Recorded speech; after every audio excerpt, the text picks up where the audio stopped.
this year. It's the biggest number we've had in our forums, and Alan has brilliantly gathered them all for the next 2 days. So we're going to have 5 students this afternoon. We're going to have 5 students tomorrow afternoon. They're each going to give a relatively quick-fire talk of 10 minutes, which is a real challenge to speak about anything in only 10 minutes. They're going to follow each other one after the other, and then we'll have a period of group conversation and discussion after that. So the first student we have is Jessica Ziakin, who'll be discussing Illuminated wisdom, art and spirituality. So let's welcome Jessica.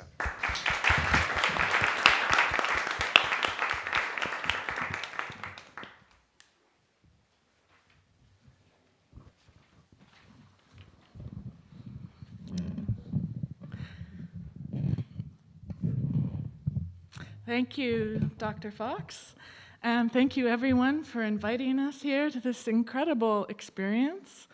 I want to acknowledge the land we're on, the traditional territory and unceded territory of the Comox First Nation and Coast Salish people. And I would like to just acknowledge how the land is nurturing us all right now and this whole week. I mean, that's a big, huge feature of this conference, is to come to this territory and be nurtured and supported by this land. So I'd just like to acknowledge that. The aim of this paper is to wade into the current debate in art history about the role of the spiritual in modernism. Scholars such as Charlene Spretnak and Thomas Crow have illustrated and called for an end to the, quote, reigning interdiction on theology in modern art history, end quote. To support such a major rethink of the discipline, James Elkins suggests that 2 methods might be: 1, committing acts of, quote, epistemic disobedience, and 2, the telling of what he calls, quote, alternative modernisms. The modern Anglo-Catholic artists I will examine in this paper, Arthur Penty and Eric Gill, were interested in art as a vocational responsibility, and are careful examiners of the metaphysical mechanics at play between the sacred, society, and the arts. They saw that art not only had a role to play in times of crisis, they saw it as the central solution to the crises they faced. By exploring the alternative modernism of Anglo-Catholicism and its distinct theology of sacramentalism, I wish to show how it impacted the arts and crafts production in the late modern period. Furthermore, I plan to commit an act of epistemic disobedience by proposing that Anglo-Catholicism's deep thought about the connection between materiality and the sacred provides useful tools for post-secular discussions about the persistent connection between art, spirituality, and the crises of meaning in modernism. At the heart of my presentation is one image from Eric Gill's 1931 private press manuscript, The Four Gospels of the Lord Jesus Christ According to James I, printed at the Golden Cockerel Press.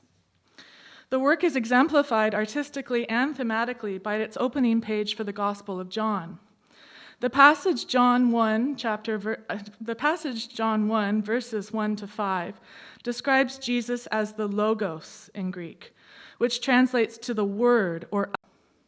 In verse 14, the evangelist goes on to say that, quote, the Word became flesh, unquote, which is to say, Jesus is the utterance or expression of God, who is Spirit, made materially manifest.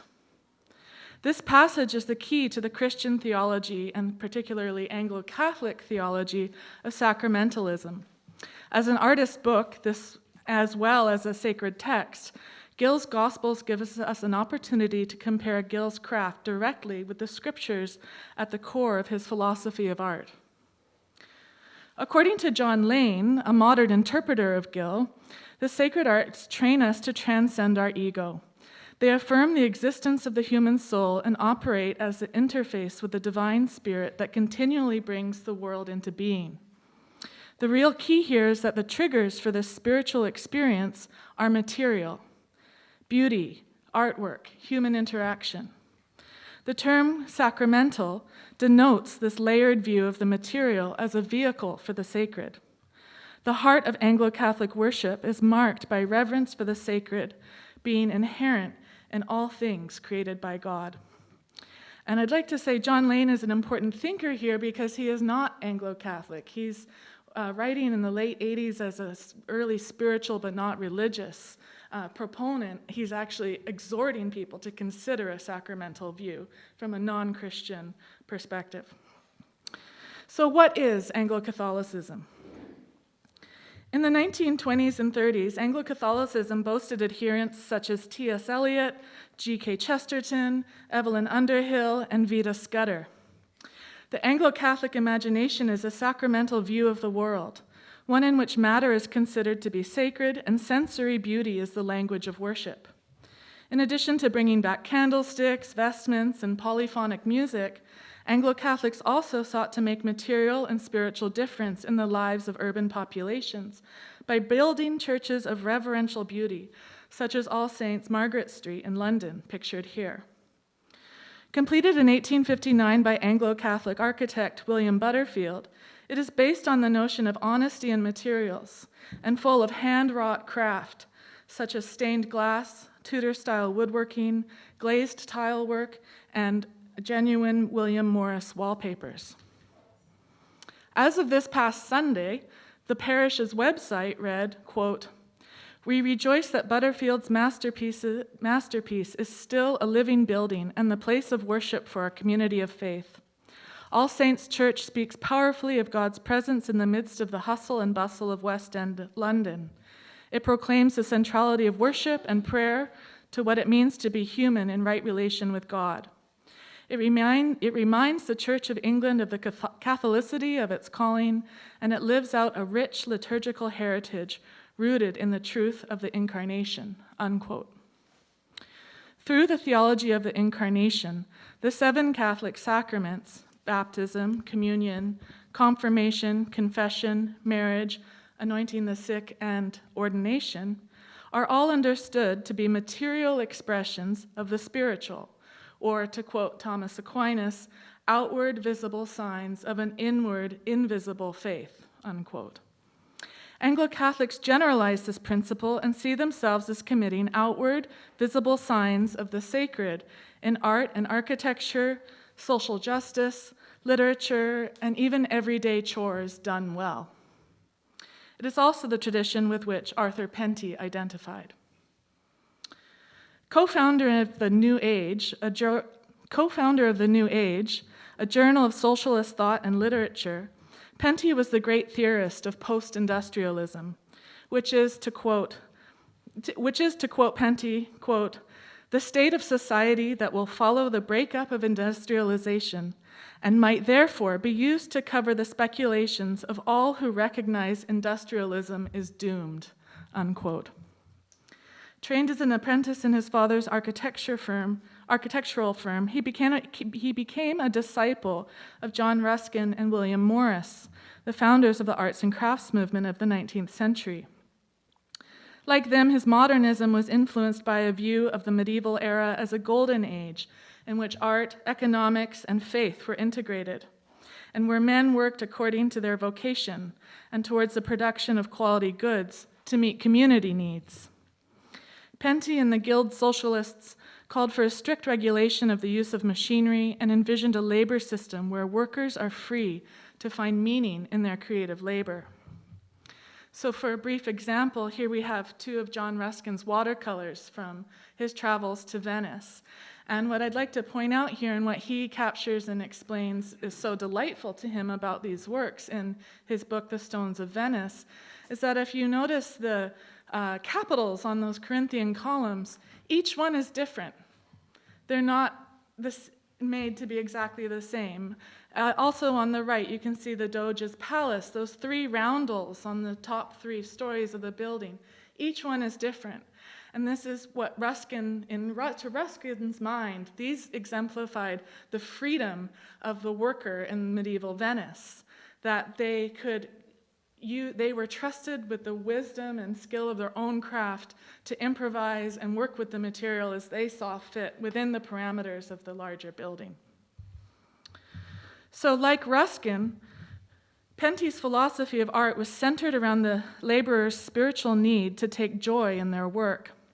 We can hear the intersection between Penty's sacramental worldview and his critique of capitalism when he says, quote, "For though it may be admitted that the present distribution of wealth, involving extremes of riches and poverty, is an evil of the first magnitude, such maldistribution is yet only the outward and visible sign of an inward and spiritual disease," unquote.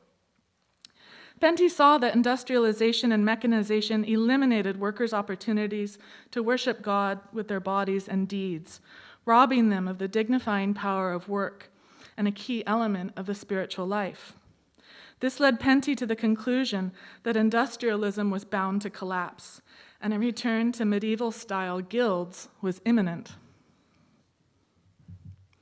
A fellow participant in the circle around the New Age, he designed the masthead, Eric Gill was a craftsperson living a modern medieval fantasy based on the complete integration of art, life, and spirituality. Following Penty's ideas, he founded the Guild of St. Dominic and St. Joseph at Ditchling in Sussex in 1920. In his public announcement regarding the Guild, Gill stated, quote, "The Guild of St. Joseph and Dominic is a craft guild, but it's not primarily a craft guild. It is primarily a religious fraternity for those who make things with their hands," unquote. The Guild's constitution held that, quote, "All work is ordained to God and should be divine worship. The Guild therefore aims at making the goodness of the thing to be made the immediate concern of the work," unquote. By 1930, when Gill produced the Gospel Book, he had broken with the Ditchling community and was living in an abandoned Benedictine monastery in Wales, complete with an in-house priest and daily mass, around which his and his whole household's daily rhythm of work and prayer was formed. He was working closely with a non-Catholic artist and publisher, Robert Gibbings, at the Golden Cockerel Press. He and Gibbings had worked out, in true Pentyan style, the best ways to integrate image and text, allowing the artist's sense of their craft to determine the publisher's layout of the text. As such, the Gospel Book was intended to be and is one of the great artifacts of modern British typography. But in Gill's mind and hands, art was secondary to the regeneration of life. So what of the work's spiritual content? And it seems to have been cut, but I'd also like to acknowledge here the sexual abuse that was committed by the Catholic Church, by lay ministers and ordained ministers in North America and Europe, and that Gill was one of those people that committed sexual abuse, and that it causes real harm, and it may be traumatizing to think about, but his reputation and legacy is currently under reconsideration to the view of social justice. So, back to the Gospel Book. When we look at this image of the prologue that he composed for the prologue to St. John, and we look at the Guild statutes, we can grasp that this object is both a modern and a religious work of art. According to Lane, in the sacramental view, art making may be seen as the imagination incarnating itself, or the Word becoming flesh. As such, artists deeply identify with the divine creator and bear witness with their lives and their work to this divine inheritance received by all humans. Perhaps art can regenerate life when the artist shares their insight into an experience of the deep unity of things. They offer their sensitivity as a service and send a message of hope through their very intention of wrestling with materials to enact transformation.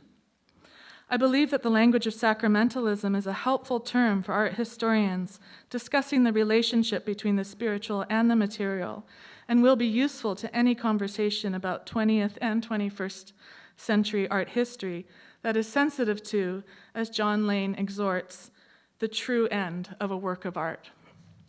Thank you.